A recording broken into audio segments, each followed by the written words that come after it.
لو انت حامل وعاوزه بعد ما تولدي تحافظي على كميه اللبن او تكملي سنتين كلها رضاعه، فالفيديو ده ليكي.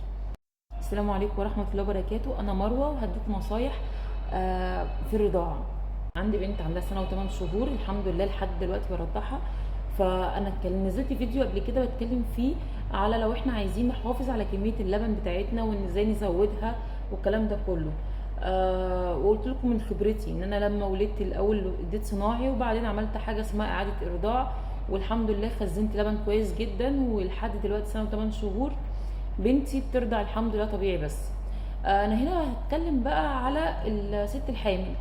في كده لو ام في الشهر الثامن او التاسع وعايزه تبقى مستعده للرضاعه، فانا هقولك على كام حاجه تعمليها ان شاء الله لو التزمتي بيها هتحافظ على كميه اللبن وهتخزني لبن كويس جدا، وهتحسي ان انت كده ايه الموضوع معاكي بسيط جدا ومش هتكوني تايهه زي ما بيحصل ايه بعد الولاده.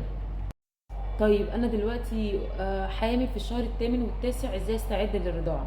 اول حاجه تستعد للرضاعه في انك ممكن تجيبي جهاز بامبنج مانوال. لو انت ماديا كويس والحمد لله، جهاز المانوال تقريبا من 900 ل 1000 جنيه، ممكن نجيبه نخليه عندنا احتياطي. دي اول حاجه. تاني حاجه هنحاول نأهل النبلز ان هيحصل رضاعه، ان احنا بنفضل كده قاعدين براحتنا خالص، واول ما نيجي نبتدي رضاعه نلاقي الحلمه اتشققت وفيها جروح كبيره وفيها مش عارفه ايه وما بنقدرش نرضع، بسبب ان احنا ما اهلناش نفسنا ازاي ااهل النبلز بتاعتي او ازاي ااهل الحلمه بتاعتي عشان لما يجي وقت الرضاعه ما توجعنيش. اول حاجه ان انت ممكن بعد الشهر السابع تقريبا تبتدي تحطي مرهم زي البنسينول، تحطيه على الحلمه تدهني بيه الحلمه، وتحاولي كده ان انت تدهني الحلمه كده من حواليها وعشان ما يحصلش اي تشققات. دي بتساعد كتير قوي ان انت لما بتيجي بعد كده ترضعي بتحسي ان الدنيا اسهل شويه. طيب احنا ولدنا والحمد لله، ازاي احافظ على كميه اللبن؟ اول حاجه بعد الولاده اللبن بيتاخر، بيقعد 3 4 ايام، وبعدين بيحصل حاجه اسمها هجمه اللبن. يعني يا جماعه ركزوا قوي في الكلام ده. هجمه اللبن دي بتبقى كويسه جدا جدا جدا جدا جدا. هجمه اللبن دي بتلاقي الصدر او انتج كميه لبن كبيره جدا، اكتر من البيبي بيحتاجها، اكتر بكتير. وبيحصل شويه ان الصدر تلاقيه متحجر، وبتحسي ساعات ممكن يبقى الصدر دافي، الكلام ده كله. انت بقى دورك ان انت تستغلي الحاجه دي، تستغلي هجمه اللبن. انا هقول لكم بناء على تجربتي وبناء على تجربه ناس تانية. في ناس تانية بتكره موضوع هجمه اللبن ده ان هو يستمر عشان هو مؤلم جدا. الصدر بيحجر قوي.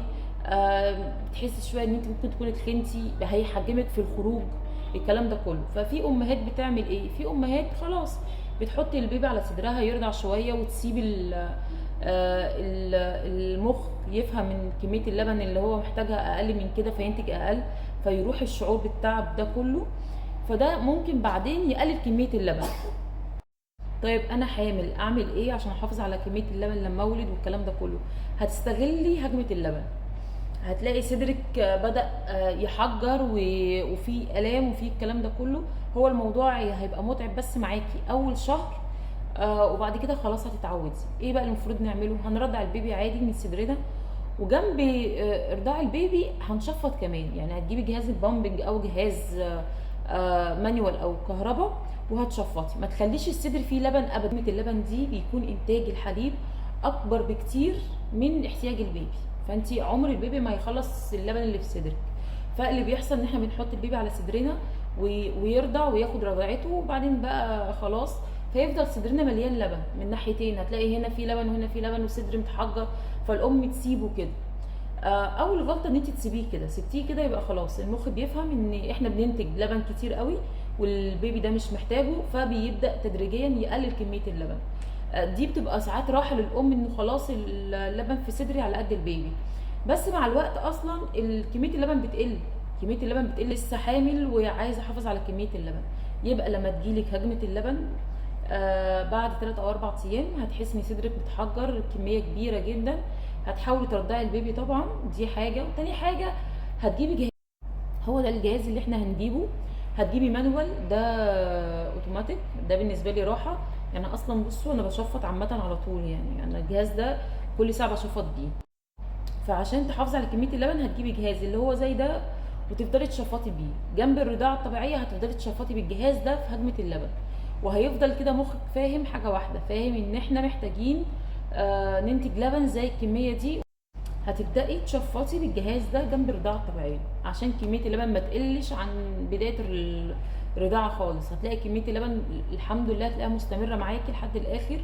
ومع شرب الميه كويس، يعني انت بعد الولاده هتشربي ميه كويس 3 لتر ل 4 لتر في اليوم، مع التشفيط مع رضاعه البيبي هتحسي بجد ان كميه اللبن هتبقى معاكي لحد الاخر كتير جدا. هيبقى ما شاء الله هتلاقي صدرك عمال ينتج لبن كانها كانك لسه والده، يعني هتلاقيكي في الشهر السادس ولسه كميه اللبن كانك في الشهر الاولاني. صدقيني عن تجربه ده اللي حصل. فبلاش بجد تضيعي في فرصه هجمه اللبن، بلاش تضيعيها، بلاش تجيلك هجمه اللبن فتضيعيها بفكره ان هي مؤلمه وصعبه ومش هقدر وخلي اللبن على قد البيبي وخلاص. لا، اللبن هيقل. فانت فرصتك ان انت تستغليها لحد الاخر وتكملي في الرضاعه وتكملي في تخزين اللبن. اوريدي ان انت ممكن انت تخزني لبن، واللبن اوريدي بيقعد في الثلاجه لمده سنه. انا كان في لبن مخزناه اول الرضاعه خالص وفضل معايا لحد ما البنت كانت سنه، كنت بديها منه بقى وكنت بخزن حاجات جديده. فابداي بجد واستغلي هجمه اللبن دي، وان شاء الله هتلاقي كميه اللبن معاكي لحد الاخر. وبجد بجد جربوا وان شاء الله هتلاقوا النتيجه، وهتلاقوا كميه اللبن زادت وبتزيد، وهتلاقوا كميه اللبن ما قلتش خالص.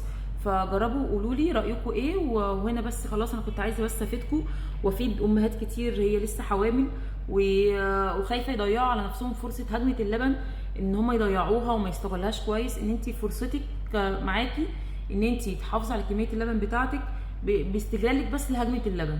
لو استغلتيها كويس وفضلتي تشفطي كويس وتشربي ميه كويس هتلاقي ان شاء الله اللبن معاك مستمر لحد اخر الرضاعه. بس لو في اي سؤال او اي واحده عايزه تسال في اي حاجه تبعت لي على طول في كومنت وانا هرد عليها. مع السلامه.